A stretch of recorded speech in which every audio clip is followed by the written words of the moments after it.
제목을 죽음과 외로움이라는 근심이라는 제목으로 잠시 말씀을 나누겠습니다. 어제도 저희가 장례식장에 우리 성도님들하고 잠시 다녀왔는데 어 장례식장에 가면 뭐 어떤 분들은 호상이라는 말을 쓰시기도 하는데 사실은 호자하고 상자는 좀 말이 안 맞죠. 예. 예, 좋은 상은 사실은 없기는 한데 그래도 그런 표현을 쓰시기도 하는데 이렇든 저렇든 간에 우리가 이 장례식장에 다녀오면 우리 마음이 좀 숙연해지는 것은 사실인 것 같습니다. 어 그리고 이 죽음이 왜 두려운가라고 한번 생각을 해보면 여기 계신 저와 우리 모든 성도님들 한 번도 경험해 보지 못한 거죠. 여기 경험해 보셨다면 여기 계실 리가 없죠. 그래서 우리는 죽음이라는 것을 경험해 본 적이 없기 때문에 죽음 문턱까지는 갔지만 죽음을 건너지는 못했거든요. 문턱까지만 갔지 그 죽음의 문을 들어가지는 못했기 때문에 한 번도 경험해 보지 못한 세계에 들어가려고 하니 우리는 늘 두렵고 또 우리 인생의 종착지가 죽음이라는 사실을 또 생각을 해보면 그리고 이것을 우리가 이길 수 없을까? 그런데 아무리 현대의학이 지금 발전을 해 있어도 이 죽음의 문제는 사실 이길 수는 없습니다. 본문에 나온 제자들 또한 오늘 죽음 앞에서 두려워하고 있거든요. 그러니까 이제 만 하루 정도만 지나면 우리 주님께서 십자가 지시고 죽으실 것을 예고하신 예수님이 자꾸 죽는다는 얘기를 하시는 거예요. 그러니까 제자들이 지금 두렵고 떨리고 근심 가운데 있게 된 것입니다.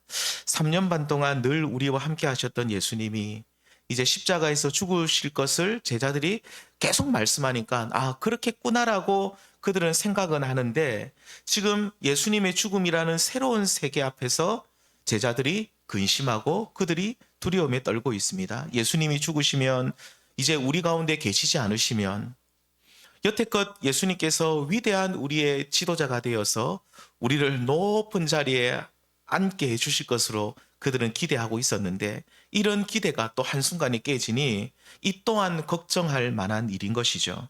그러니까 앞으로 우리는 어떻게 되나?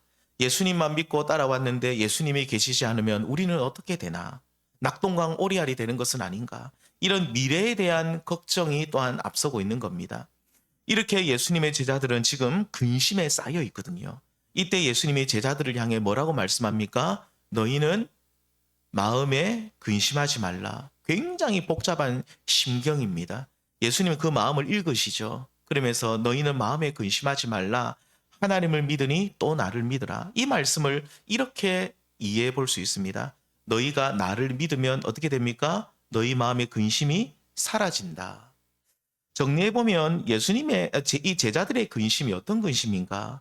예수님께서 우리를 떠나시면 우리는 어떻게 되나? 곧 예수님 없는 미래에 대한 걱정, 또 하나는 예수님께서 십자가 위에서 죽으실 것을 말씀하셨기 때문에 예수님의 죽으심과 또 이것과 연관된 우리 자신의 죽음, 예수님이 자꾸 죽는다 얘기하니까 우리도 언젠가는 죽을 건데 이 자신들의 죽음에 대한 그 근심, 이렇게 예수님이 사라진 불안한 미래, 그리고 예수님의 죽으심을 통해서 생각하게 되는 우리가 경험해보지 못한 새로운 세계인 죽음에 대한 근심으로 지금 그 근심이 가득한 제자들, 온갖 생각들이 막 복잡하고 근심이 가득한 제자들 향해서 너희는 나를 믿음으로 인하여 근심하지 말라고 주님이 말씀합니다.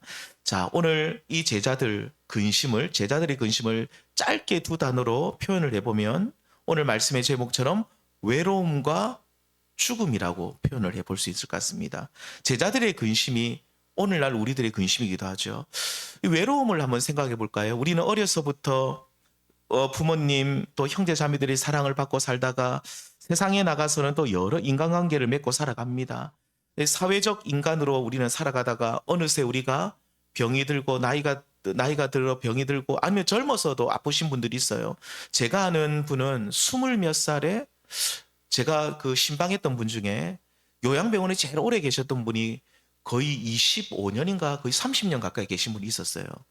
제가 부산에 있을 때 그분은 28인가 거의 젊은 시절에 이제 병이 도져서 가족이 아무도 없어요. 누님이 한 분이 있다는데 연락이 안 되고 그분은 이제 요양병원에서 누워만 계세요. 제가 가서 그 찬송을 불러드리면 얼마나 천사처럼 웃는지 빛나고 높은 보좌와 이 찬송을 제일 좋아하거든요. 무조건 제가 이 찬송 불러줍니다. 하면 막 이렇게 표정이 확 밝아져요. 그래서 참 그렇게 오랫동안 있는 분도 계신데 아무튼 우리가 이 병들고 아프면 결국은 주변에 보면 아무도 없고 결국 나 혼자 서 있게 되는 거죠. 이것을 인간의 소외 또는 인간의 외로움이라고 말하기도 합니다. 결국 인간은 외로움의 존재 그리고 사람들로부터 철저히 소외된 존재로 궁극적으로는 홀로 서게 된다는 뜻이죠. 굳이 나이가 많이 들지 않았어도 우리는 늘 홀로 있다는 혼자 남아있다는 존재의 불안감을 우리 모든 인간들은 느끼고 살아갑니다. 앞으로 1인 가구 시대가 더 많아진다고 합니다. 그래서 소외와 외로움의 문제는 지금도 사회적 문제지만 더 크게 앞으로 대두될 겁니다. 이런 외로움의 문제와 우리는 끊임없이 우리 소외의 문제와 끊임없이 싸우고 있죠. 또 우리는 죽음, 이 죽음 앞에서도 근심합니다. 왜 죽음이 두려운가? 우리가 생각해 보면 아까도 말씀드렸지만 경험해 보지 못한 세계다. 또 하나는 죽음에 이르기 전에 보통 많이 아프죠. 또는 사고로 죽는 경우들도 있고 아무튼 우리가 우리는 어떻게 죽을까? 또 남은 사람들을 또 생각하게 됩니다. 우리 남겨진 우리 가족들은 어떻게 하나? 잘 죽어야 하는데 이런 온갖 마음의 생각들이 근심들이 많아집니다. 아프지 않고 자녀들에게 피해 주지 않고 우리가 하나님 앞에 가야 되는데 이런 복잡한 심경들로 인해 우리는 근심하게 되는 거죠. 그러므로 이런 제자들 또 이런 우리들을 향해서 주님이 뭐라고 말씀하겠습니까? 너희는 마음에 근심하지 마라. 제자들에게 하신 말씀은 오늘 우리들을 향해서도 똑같습니다. 너희는 마음에 근심하지 말라. 어떻게 그것이 가능합니까? 이거는 인간이라면 이 외로움과 죽음의 이 근심은 우리가 해결할 수 없는 문제인데 주님이 이것을 근심하지 말라고 하는 거예요. 어떻게 가능한가? 오늘 주님이 답을 주십니다. 하나님을 믿으니 또 나를 믿으라. 살아계신 하나님, 독생자 예수 그리스도를 믿으면 인간이 가질 수밖에 없는 근원적인 이 근심, 마음의 심원한 데서 솟아나오는 이것 주체할 수 없는 이 근심에서 너희가 해방될 수 있다라고 주님이 약속하십니다. 오늘은 이 죽음과 외로움의 근심에서 어떻게 벗어날 수 있는지 이 인간 심원의 문제를 진짜 수박 거달기식으로 이 죽음의 문제만 해도 하루 종일 이야기를 해야 될 거고 외로움이라는 문제도 하루 종일 얘기해야 되지만 그렇게 하면 지금 시간이 별로 없기 때문에 안 되고 정말로 수박 거달기식으로 잠시만 이 말씀을 중심으로 좀 살펴보겠습니다. 첫 번째 죽음의 근심입니다. 죽음의 근심. 찬송 한번 불러보겠습니다. 죽음 앞에 겁을 내는 자여 주 예수 앞에 자, 죽음 앞에 겁을 내는 자여 주 예수 앞에 다하리라. 우리 주님이 이제 응답합니다. 함께 읽습니다. 하늘나라 바라보는 자여 주 예수께 아뢰라. 자, 이 찬송에 보시면 죽음 앞에 겁을 내는 자여 어떻게 하라고 합니까? 주님께 아뢰더니 주님의 답이 이렇습니다. 하늘나라를 바라보라는 거예요. 하늘나라를 바라보라. 이게 영어 찬송으로 보면 그렇습니다. 죽음 앞에 겁을 내는 자 어떻게 할까? 정답이 주님이 말씀합니다. 하늘나라를 바라보래요. 예수님께서는 지금 당신의 죽음 앞에서 두려워하고 있는 제자들에게 뭘 바라보라고 말씀합니까? 하나님 나라, 하늘나라, 하나님 나라를 바라보라. 주님께서는 오늘 14장 2절에 보면 이 하나님 나라를 내가 너희를 위하여 준비하는 거처라고 하십니다. 내가 너희를 위하여 거처를 예비하러 간다. 이 거처라고 하시죠. 그리고 이 거처, 주님이 예비하시는 이 거처에 올 수 있는 딱 한 가지 방법이 있다라고 말씀하는데 우리 주님은 확실하고 분명하게 말씀합니다. 애매하게 말씀하지 하지 않습니다. 함께 읽겠습니다. 예수께서 이르시되 내가 곧 길이요 진리요 생명이니 나로 말미암지 않고는 아버지께로 올 자가 없느니라. 아멘. 하나님 아버지께서 계신 곳, 그리고 얼마 있지 않으면 우리 주님이 이 제자들을 떠나신다고 했거든요. 십자가 지시고 죽으시고 난 뒤에 부활하시고 승천하셔서 내가 있을 그곳, 하나님 보좌 우편인데 바로 아버지께서 계신 그 하나님 나라에 들어가는 방법은 오직 길과 진리와 생명 대신 예수 그리스도만을 통해서 가능하다고 하십니다. 다른 길은 없다는 겁니다. 그래서 어떤 분들은 기독교를 굉장히 배타적이고 독단적이라고 하는데 그렇게 말해도 할 수 없어요. 여기 보면 여러 가지 길이 아니고 The Way입니다. 정관사를 씁니다. 하나밖에 없는 길, The Truth, 하나밖에 없는 진리, 하나밖에 없는 생명이라고 주님이 말씀하죠. 오직 예수님 외에는 다른 길이 없다는 겁니다. 다른 방법이 없다는 거죠. 그리고 우리를 위해서 이러한 거처, 하나님 나라를 준비해 두셨다는 사실을 믿고 우리에게 필연적으로 닥쳐올 죽음이라는 미지의 그 세계 앞에 서라고 주님이 말씀합니다. 성도님들, 우리 모두 죽음 앞에서 근심할 수 있죠. 저라고 걱정 안 하겠습니까? 저도 근심합니다. 그 이유는 앞에서 말씀드린 대로 한 번도 경험해보지 못한 세계이기 때문이고, 또 하나는 뭐냐면 많은 이들이 죽음 후에 일어나는 일에 대해서 알지 못하거든요. 그래서 두려워합니다.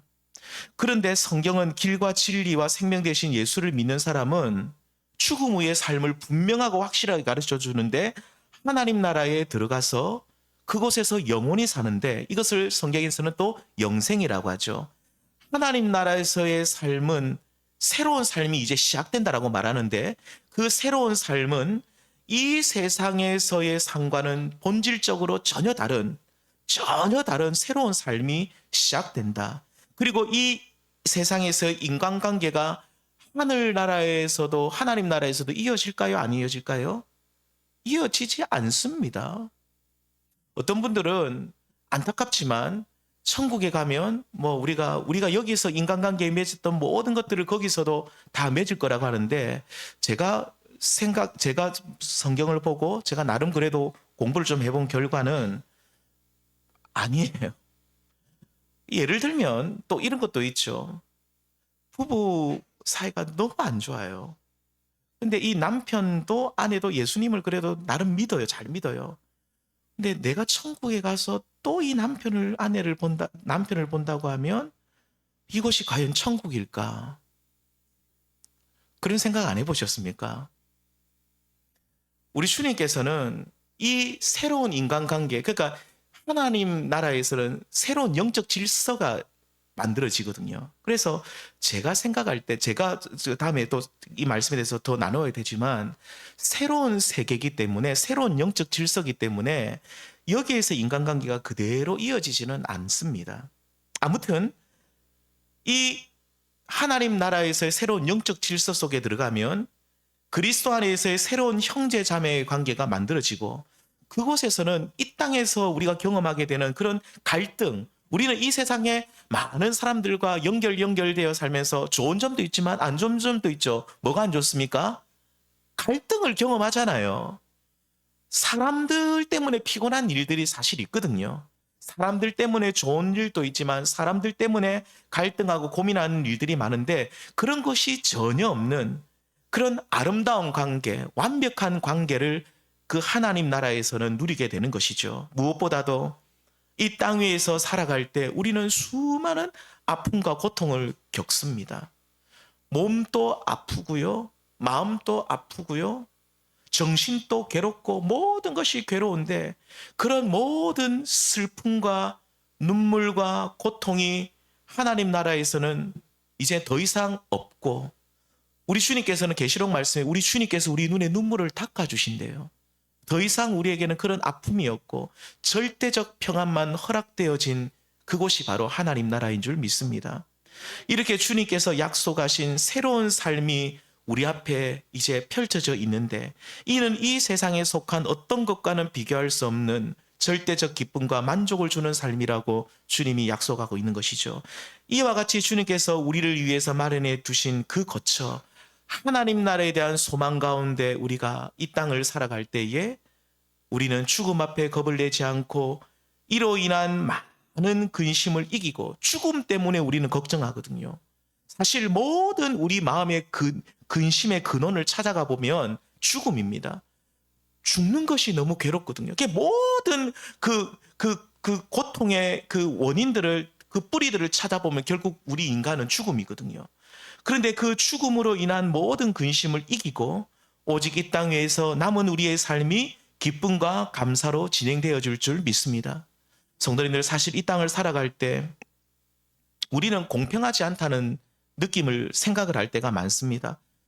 먼저 무슨 말이냐면 어떤 사람은 지력, 머리도 좋고 재력도 있고 건강까지 다 갖춘 분들이 있고 어떤 분들이 볼 때는 아무것도 없어요. 진짜 흙수저, 요즘 흙수저라고 하고 금수저, 은수저, 다이아몬드 수저 계급을 나누는데 아무것도 없는 분들도 있죠. 그래서 모든 것에 있어서 누구와 나를 비교해 보면 부족함이 느끼는데, 그런데 모든 사람들에게 똑같이 공평하게 주어지는 것이 있는데 그게 뭡니까? 죽음이에요. 이것은 필연이거든요.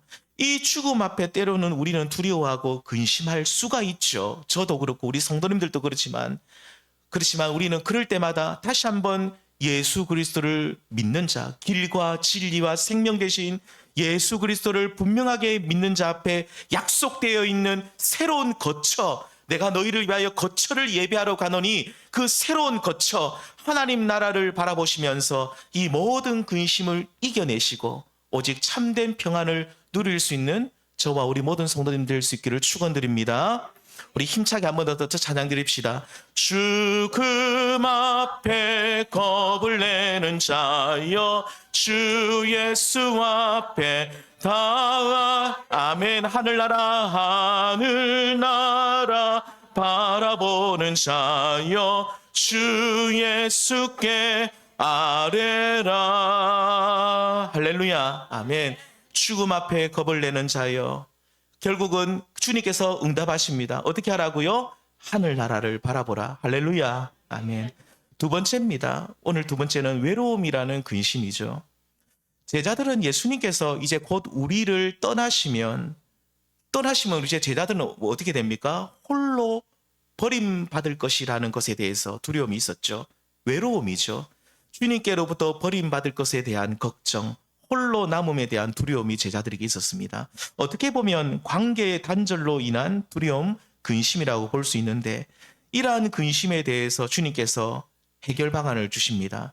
오늘 14장 2절에 내가 너희를 위하여 거처를 예비하러 간다라는 이 말씀이 14장 18절에도 보시면 또 주님이 거처라는 말씀을 한 번 더 하십니다. 우리 14장 18절 그리고 23절인데 18절 말씀을 먼저 읽겠습니다. 시작. 내가 너희를 고아와 같이 버려두지 아니하고 너희에게로 오리라. 보십시오.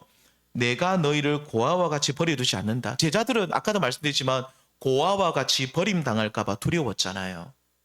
주님, 우리를 떠나가시면 어떻게 합니까? 주님, 우리를 떠나가시면 우리는 진짜 낙동강 오리알인데요. 그때 이어서 주님께서는 21절에 주님께서 우리를 찾아오신다. 그러면서 내가 너희에게 반드시 올 거다 하면서 23절 말씀을 같이 읽겠습니다. 시작. 예수께서 대답하여 이르시되 사람이 나를 사랑하면 내 말을 지키리니 내 아버지께서 그를 사랑하실 것이요 우리가 그에게 가서 그와 함께 하리라. 14장 2절에 거처라는 단어가 나왔는데 다시 23절에 거처라는 말이 나옵니다. 결론적으로 말씀드리면 14장 2절에 나온 거처는 하나님 나라를 말하고요. 천국을 말하고 14장 23절에 나오는 이 거처는 무엇을 말할까요? 우리 자신들을 말해요. 그러니까 여기서 거처는 앞에서 말했던 하나님 나라, 우리가 죽어서 가는 청상세계를 말하지 않고 주님을 사랑하는 성도들을 말하고 있습니다. 그래서 14장에서는 거처라는 말이 두 가지 의미로, 중의적 의미로 사용되는데, 하나는 14장 2절에서는 하나님 나라, 우리가 죽어서 가는 하나님의 나라, 그리고 14장 아까 18절이 아니고 죄송합니다. 23절입니다. 23절에 여기에서 보면 뭐라고 말하냐면 바로 우리 자신들 한 사람 한 사람을 거할 곳이라고 주님이 말씀합니다. 그러니까 무슨 뜻이냐면 너희가 나를 사랑하면 내가 너희를 거처로 삼아서 있을 곳으로 삼아서 내가 너희와 영원토록 함께 있겠다라고 약속하고 있죠. 구약 성경에 보시면요. 우리 성도님들 하나님께서 어디에 임하십니까? 예, 예루살렘 처음에는 성막에 이제 이동 텐트죠. 그 성막에 우리 주님이 임하셨는데 예. 나중에는 예루살렘 성전이 짓고 난 뒤에는 성전에 임하시죠. 그런데 우리 주님께서는 이제 신약 시대로 넘어오면 뭐라고 말씀하시냐면 이제는 어떤 장소가 어떤 건물이 성전이 아니라 누가 성전이라고 말합니까? 우리 자신들 한 사람 한 사람이 이제 나의 성전이 된다. 오늘 성경에서는 이것을 성전을 다른 말로 말합니다. 거처라고 말하죠. 그래서 이제는 내가 너희 가운데 충만하게 임하겠다. 어떻게 구약 성경에 어디처럼요? 성막처럼 성전처럼 이제는 내가 너희를 거처로 성전으로 삼아서 너희 가운데 충만하게 임하시겠다라고 약속하고 있는 겁니다. 그러니까 주님께서는 멋있고 화려하게 세운 예배당 가운데 임하시는 것이 아니라 오늘날 지금 여기 계신 우리 성도님들 가운데 임하시고 우리 성도님들 한 사람 한 사람 가운데 우리 주님이 우리 성도님들을 거처로 삼으셔서 우리 가운데 함께 하시는 줄 믿습니다. 이렇게 주님께서는 앞으로 내가 너희를 거처로 삼아서 영원토록 함께 하시겠다라고 약속하시면서 자, 홀로 남겨졌다는 이 외로움의 감정에 매몰되지 말고 오직 나와 함께 살아가는 우리 주님과 함께 살아가는 기쁜 충만한 삶을 살아가자고 제자들에게 지금 용기를 주고 있는 거예요. 얘들아, 내가 너희를 떠난 것처럼 보이지만 우리 주님이 그 중간 말씀 제가 다 뺐지만 내가 보혜사 성령을 너에게 보내주겠다. 보혜사 성령께서 너희를 거처로 삼으셔서 너희와 영원토록 함께 있을 것이다. 너희와 영원토록 함께 있을 것이다. 이제는 예루살렘 성전도 성막도 아니라 바로 너희를 거처로 성전 삼아서 너희와 영원토록 함께 있을 것이니 너희가 홀로 남겨져 있다는 우리 주님이 나를 버렸다는 고아와 과부와 같이 우리를 버렸다는 그 외로움의 감정에 너희들이 매몰되지 말고 오직 나와 함께 살아가는 그 기쁨 넘치고 희열 넘치는 삶을 너희들이 기대하라고 주님이 말씀하고 있다는 것이죠. 성도님들, 이 외로움이라는 말하고 비슷한 것이 뭘 씁니까? 고독이죠. 우리 교회 어떤 집사님이 가을만 되면 고독하다고 합니다. 나는 가을 남자다 하면서 나는 가을에 고독을 씹는다고 하는데 이 고독이란 말은 굉장히 사실은 좀 의미가 다릅니다. 외로움이라는 말은요 타인으로부터 소외된 고통입니다. 자기가 소외당했다는 느낌이에요. 실제로 자기가 소외당하지도 않았는데도 스스로 외로움을 느끼는 분들이 있어요. 타인으로부터 소외된 고통을 외로움이라고 말하고 고독은 뭐냐? 나 자신과 함께 있는 즐거움이에요. 좀 달라요. 영어는 론리스고 이거는 솔리튜드인데 그래서 그 기독교 영성가인 헨리 나우엔이라는 분이 이분에는 하버드대 교수인데 이분이 그 책에 보면 제가 지금 책 이름이 생각이 안 납니다. 제가 몇 권을 읽었는데 제가 어제도 막 찾아본데 이게 안 나와요. 제가 분명히 봤는데 거기에 보면 이래 말합니다. 우리 인간이 경험하게 되는 외로움, 론리니스인데 외로움이 뭐로 받게 되냐면 고독으로 바뀌어야 된다라고 말하고 있어요. 이를 인문학적으로 표현하면 우리는 이 땅에서 홀로 남겨졌다는 외로움의 감정이 아닌 홀로 서 있다는 고독함을 우리는 즐겨야 한다는 건데 자, 그런데 이를 다시 우리 주님의 말씀이니까 말씀으로 다시 생각해 보면 이렇습니다. 우리는 이 땅에서 언젠가는 반드시 겪게 되는 타인으로부터 소외당하는 고통인 외로움을 넘어서 우리는 어디로 가야 되냐면 고독으로 가야 되는데 이것은 우리 혼자만 즐기는 고독이 아니라 주님과 함께 살아가는 주님과 함께 서 있는 인생의 고독을 즐겨야 한다라고 말할 수 있는 거죠. 무슨 뜻이냐면 외로움은 타인과의 관계성이 절대적이에요. 그래서 외로움을 느끼는 사람의 특징이 뭐냐면 타인과의 관계가 조금만 이렇게 삐걱덕거리면 저 사람이 나를 버렸다. 나는 외로운 존재다. 이렇게 막 자기 스스로 막 힘들어하는데 고독을 즐기는 사람은 타인들이 나에 대해서 좀 싫어한다 하더라도 내가 혼자 남았더라도 고독을 즐기는데 우리 그리스도인의 고독은 나 혼자 생활하는 것이 즐거운 것이 아니라 나 혼자 서 있을 때 누가 나와 함께 서 계십니까? 그렇죠. 우리 주님이 나를 거쳐 삼으셔서 나와 영원토록 함께 있으니까 내가 주님과 함께 살아가는 그 즐거움과 기쁨을 이 땅에서 누린다 이 말입니다. 세상 사람들이 이걸 몰라요. 그냥 고독함만 즐겨요. 코트 딱 올리고 막 가을에 낙엽 밟으면서 나는 고독을 씹는다는 표현을 쓰면서 하면서 하는데 근데 그것도 오래 안 가요. 너무 힘들어요. 그것도. 우리 주님이 나와 함께 하시는 그 즐거움과 기쁨이 우리 앞에 있는데 그걸 모르는 사람들이 너무 많죠. 제가 부교육자로 사역할 때 요양원에 계신 권사님이 한 분 계셨습니다. 요양원에서도 굉장히 그 방에서 연세가 제일 많은 분이었어요. 근데 이분은 거동이 조금 불편할 뿐이지 일상생활 하는 데는 전혀 지장이 없어요. 근데 그분이 살던 집을 제가 아는데 집이 올라가는데 진짜 경사가 이렇습니다. 그 천마라는 곳이 있습니다. 제가 그 남부민동의 천마 이름도 좀 높죠.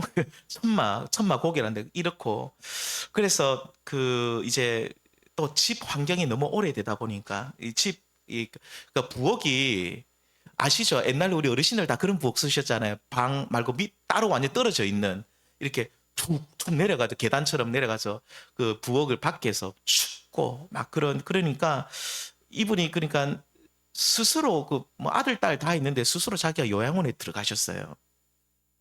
근데 제가 그 신방을 이분한테 가면 요양원에서 이분이 제일 즐겁게 살아요. 그리고 제일 깨끗해요.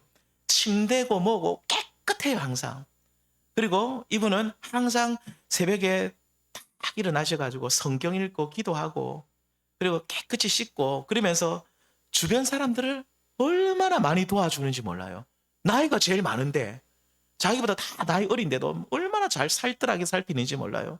그리고 기회가 되면 아픈 분들 위로합니다. 자기도 아프면서 위로하고 그리고 기도해주고 막 복음 전하고 이분은 하루 종일 바빠요. 요양원에서 제일 바빠요. 요양보호사들보다 더 바빠요. 제가 신방 가면 이때까지 뭐 좋았던 일, 뭐 그 요양원에 뭐 좋은 일이 있겠어. 그런데도 자기가 있었던 일을 기쁘게 얘기하시는데 누구보다도 이분은 제가 볼 때는 주님과 함께 살아가는 진정한 고독을 누리시는 분이에요. 자식들이 뭐 내 찾아오나 안 찾아오나 뭐 별로 신경도 안 써요. 와도 좋고 안 와도 좋고 오면 좋겠지만 와도 좋고 안 와도 좋고 뭐 그분의 그 삶 속에 제가 참 그 권사님을 존경하는데 외로움이라는 걸 찾아볼 수가 없어요. 외로울만 하거든요. 외로움을 찾아볼 수가 없어요. 성도님들 인간은 결국 홀로 남겨집니다. 어떤 이유에서든지 반드시 우리는 홀로 남겨지게 돼 있어요. 저는 안 그럴 것 같습니까? 다 똑같습니다. 그 시간이 빨리 찾아올 수도 있고 조금 늦게 찾아올 수도 있지만 반드시 우리는 필연적으로 죽음이라는 필연적 그걸로 들어가려면 우리는 반드시 홀로 남겨지게 되어 있는데 그때 우리는 외로움이 아니라 주님과 함께 살아가는 진정한 의미에서의 고독을 우리가 누릴 수 있기를 우리 주님의 이름으로 축원드립니다. 그런데 주님께서는 내가 모든 사람들과 함께 하겠다고는 또 말씀하지 않으세요. 그렇다면 어떤 사람과 함께 하시고 어떤 사람에게 그 사랑을 나타내시는가? 23절 말씀을 다시 한번 읽어보면 어떻습니까? 뭐라고 말씀합니까? 분명히 말합니다. 나를 사랑하면 나를 사랑하고 내 말을 지키는 그들에게 내 아버지께서 그를 사랑하여서 그에게 나를 나타내신다. 그러니까 나를 사랑하고 내 말을 지키는 사람들이죠. 그러니까 삶의 중심을 하나님께로 딱 돌리고 있는 사람, 하나님을 사랑하고 그 말씀을 사모하고 날마다 하나님께로 나아가기를 힘쓰는 사람, 비록 말씀을 잘 모르고 말씀을 또 100% 지키지 못하지만 저도 그렇습니다. 저도 말씀 또 모르는 것도 많고 100% 지키지 못하지만 늘 그 하나님 말씀을 사모하고 주님을 간절히 기다리고 사모하는 그 사람, 주님께서는 이들에게 약속합니다. 내가 이들을 거처로 삼아서 영원히 함께 하시겠다고 합니다. 과거 구약시대 때 생막에서 이어서 성단에서 하나님의 임재와 영광이 가득했는데 이제는 삶의 방향을 나에게 그리스도께 돌리고 그분을 사랑하는 자에게 우리 주님이 약속합니다. 내가 그에게 나를 나타내고 충만한 사랑으로 내가 그와 함께 하겠다라고 약속하고 계십니다. 그 하나님과 동행하는 사람, 나를 거쳐 삼으셔서 늘 나와 동행하는 사람, 그는 모든 사람의 마음에 있는 외로움이라는 근심을 이겨내고 날마다 충만한 기쁨으로 우리 주님과 함께 살아가는 진정한 의미에서의 그 고독을 누리게 되는 줄 믿습니다. 우리 성도님들, 우리는 그렇습니다. 모든 이들에게 있는 외로움이라는 근심에 우리는 그렇게 우리의 모든 인생이 거기에 막 들어가서는 안 됩니다. 이제 우리는 이 외로움이라는 이 근심에서 나와서 우리는 어디로 나가야 됩니까? 고독이라는 홀로 서 있는 단계로 나가야 되는데 우리만 서 있는 것이 아니에요. 세상 사람들은 자기만 서 있어요. 그래서 하나님을 모르는 사람들도 이 고독을 즐기는 사람들도 있어요. 그런데 우리는 이 세상 사람들과 달라야 돼요. 우리가 홀로 딱 서 있는데 그 가운데 여기에 누가 이제 우리와 함께 서 계십니까?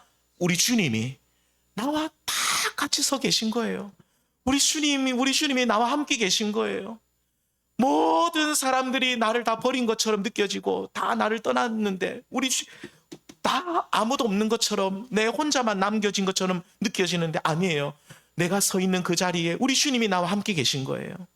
나의 그 고통의 자리에 아무도 나를 돌아보지 않는 그 고통의 자리에 우리 주님은 그 고통의 자리에 나와 함께 계신 거예요. 사람들이 내가 좀 잘 나갈 때는 막 찾아오고 하는데 내가 정말로 힘들 때 그 절망의 자리에 아무도 나를 돌아보지 않는데 누가 계십니까? 우리 주님이 나와 함께 계시는 거예요. 우리 성도님들, 저도 전에 옛날에 제가 어떤 분 물어보니까 그분 정말 잘 나가신 분이 계셨어요. 제가 김해 계실 때 그분 돈도 많고 죄송하지만 술도 너무너무 잘 마셔가지고 술 친구들이 자기 말로는 이 핸드폰에 다 저장하지 못할 만큼 술 친구가 많은, 돈이 많으니까 막 엄청나게 돈도 잘 쓰고, 근데 그분이 암에 걸렸어요. 하는 말이 술 친구들 다 떠나가더래요. 아무도 안 찾아오더래요. 자기가 그러면서 아프면서 돈이 다 사라지니까, 있던 재산들이 다 사라지니까 아무도 안 찾아와요. 인간관계가 원래 그렇습니다. 내가 잘 나갈 때는 사람들이 나에게 찾아오고 나에게 잘해주는 것 같아도 내가 아무것도 없으면 아무도 나를 돌아보지 않아요. 그렇지만 우리 성도들 꼭 기억하십시오. 우리 주님은 모든 것을 우리가 다 잃어버려도 욕과 같은 고난을 겪고 있어도 우리 주님은 그 절망의 자리에 우리와 함께 하시는 줄 믿습니다. 세상 사람들은 우리를 때로는 떠날 수도 있고 버릴 수도 있고 우리에게 실망과 우리의 마음을 아프게 할 수 있지만 우리 주님은 말씀합니다. 내가 너를 결코 떠나지 않고 내가 너를 결코 버리지 않겠다라고 우리 주님은 오늘 우리에게 약속해 주고 있습니다. 그러므로 우리는 외로움과 쓸쓸한 그 자리에 우리 주님을 초대하셔서 우리 주님과 함께 살아가는 그 축복된 삶을 영위하시는 모든 성도님들 될 수 있기를 주님의 이름으로 축원드립니다. 기도하시겠습니다. 주님, 고맙고 감사합니다. 우리는 이 땅을 살아